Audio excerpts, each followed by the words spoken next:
एक बार फिर से आप सभी का स्वागत है आपकी क्लास 10th की ग्रामर में। हम लोग जो सीरीज़ चला रहे हैं ये उसका अगला वीडियो है।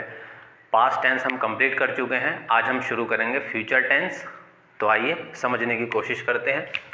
तो मैंने यहाँ पे लिखा कि भाई फ्यूचर टेंस, ठीक है। हम लोग आज चर्चा करने वाले हैं फ्यूचर टेंस की। फ्यूचर टेंस मतलब हिंदी में अगर मैं कहूँ तो भैया जी भविष्य काल, ये इसका हिंदी में अर्थ हो गया। या आप इसको बोल सकते हैं आने वाला समय, ऐसे भी आप इसको कह सकते हैं। ये होता है आपका फ्यूचर टेंस। यानी जब भी आप कोई ऐसी बात कहते हैं जो अभी घटित होगी, बाद में होगी, तो वो बात आपकी फ्यूचर टेंस में आती है। अब देखिए, मैंने आपको बता ही रखा है कि कोई भी टेंस 4 प्रकार का होता है। तो नंबर 1, नंबर 2, नंबर 3, नंबर 4 क्या होगा? सबसे पहले फ्यूचर इंडेफिनिट हो जाएगा। उसके बाद क्या आ जाएगा आपका? फ्यूचर कॉन्टिन्यूअस आ जाएगा, ठीक। उसके बाद क्या आ जाएगा आपका? फ्यूचर परफेक्ट टेंस आ जाएगा। ये आपको पता ही है, तो मैं फटाफट इसको लिख देता हूँ। फ्यूचर परफेक्ट टेंस, टेंस लिखने की ज़रूरत नहीं है। और उसके बाद आता है आपका फ्यूचर परफेक्ट कॉन्टिन्यूअस, ठीक है। इस तरह से हम पढ़ते हैं।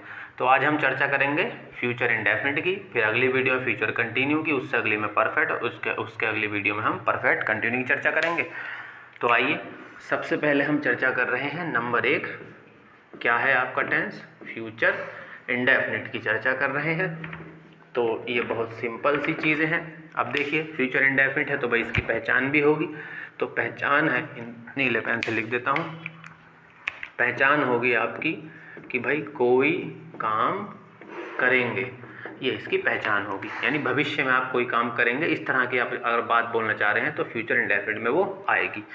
अब भाई टेंस है तो इसका अपना एक छोटा सा रूल भी होगा। रूल तो नहीं, क्या कहेंगे? रूल्स कहेंगे। अब रूल्स भी मैंने आपको बता रहे 4 रूल्स होते हैं। एक हाँ वाली बात के लिए, एक निगेटिव यानी affirmative, negative, interrogative, double interrogative. तो पहला जो रूल बनेगा उसमें सब्जेक्ट आएगा। सब्जेक्ट के अकॉर्डिंग हम तय करेंगे कि उसमें हम विल लगाएं या फिर शैल लगाएं, और हम लेंगे साथ में वर्ब की फर्स्ट फॉर्म। ये कौन सा हो गया सर आपका?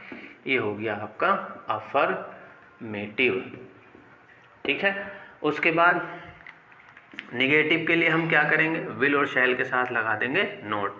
या तो विल नोट आएगा या फिर आएगा आपका शैल नोट। वर्ब की फर्स्ट फॉर्म ही हमेशा रहेगी।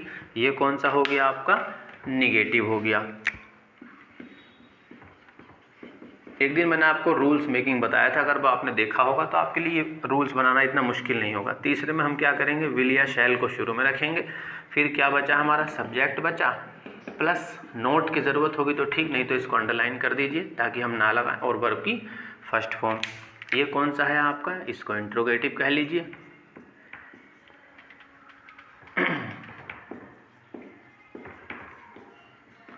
ये हो गया आपका इंट्रोगेटिव। उसके बाद चौथे रूल में हम क्या करेंगे? सबसे पहले लगाएंगे क्वेश्चन वर्ड, उसके बाद ये सारे का सारा रूल ऐसे का ऐसे ही शिफ्ट हो जाएगा। देखिए, अगर आपको रूल बनाना आता है, रूल समझ में आता है, तो आपके लिए ये सब चीज़ें मुश्किल नहीं हैं, बहुत ईजी हैं। वर्ब की फर्स्ट फॉर्म, और सीधे सीधे आप इसको इंट्रोगेटिव भी कह लीजिए या डबल इंट्रोगेटिव कह लीजिए, जैसे आपका मन करे। होते ये इंट्रोगेटिव भी हैं। तो इस तरह से आपके 4 रूल निकल के आते हैं। आप पहले इसका स्क्रीनशॉट ले लीजिए, फिर मैं इसके लिए आपको सेंटेंस लिख के बताता हूँ।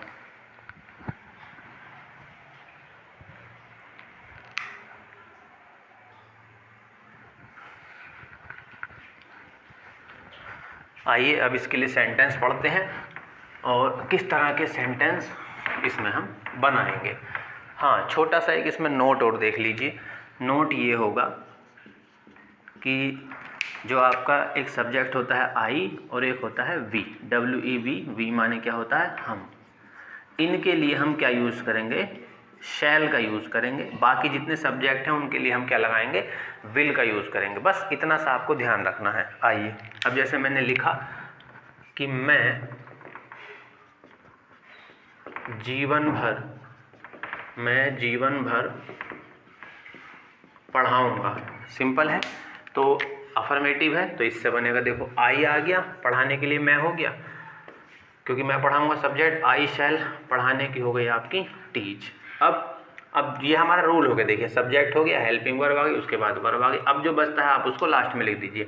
तो I shall teach my whole life, WHOLE, whole, my माने मेरे, होल माने पूरे, और लाइफ माने होता है जीवन, मैं जीवन भर पढ़ाऊँगा। ये सेंटेंस हो गया। अगर निगेटिव देखूँ, जैसे आपने निगेटिव लिया, मान लीजिए कि तुम बात नहीं करोगे, ये सेंटेंस है, तुम बात नहीं करोगे, तो क्या हो गया, यू इसमें आपका सब्जेक्ट बना, यू के साथ क्या लगाएंगे, विल। नेगेटिव सेंटेंस है तो आ गया विल नॉट। फिर बात करने की फर्स्ट फॉर्म क्या आ गई आपकी, टॉक, ये लीजिए।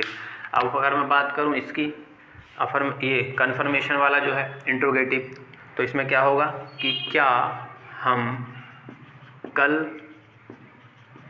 बाहर जाएंगे। आप किसी से पूछ रहे हैं क्या हम कल बाहर जाएंगे, तो सिंपल क्या आएगा शुरू में। अब देखो सोचना यह है कि इसमें सब्जेक्ट है हम की क्या होती है, वी, तो वी के लिए क्या लगाएंगे हम, शैल। तो शुरू में हम शैल का यूज़ करेंगे इसमें, ये आपको समझना पड़ेगा। तो शैल वी, नोट तो है नहीं, देखो नोट नहीं है तो सीधे वर्ब लगा दी, वो सॉरी हाँ नोट है तो सीधे वर्ब आ गई आपकी गो। तो शैल वी गो, कहाँ जाएंगे, आउटसाइड, यानी बाहर। अब कल, ये आने वाला कल है, आने वाले कल को क्या बोलते हैं, टुमोरो, TOMORROW, ये लीजिए टुमोरो हो गया। लास्ट में क्या लगेगा, क्वेश्चन मार्क।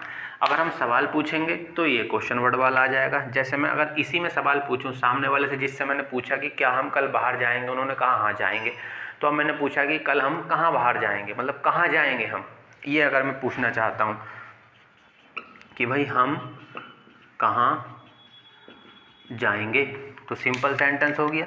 कहाँ की क्या हो गई आपकी, वेयर, क्वेश्चन वर्ड आ गया वेयर। उसके बाद देखो फिर मैंने कोई गलती करी, हमेशा रूल को दिमाग में रखो, क्या आएगा आपका शैल, क्योंकि वी आपका सब्जेक्ट है।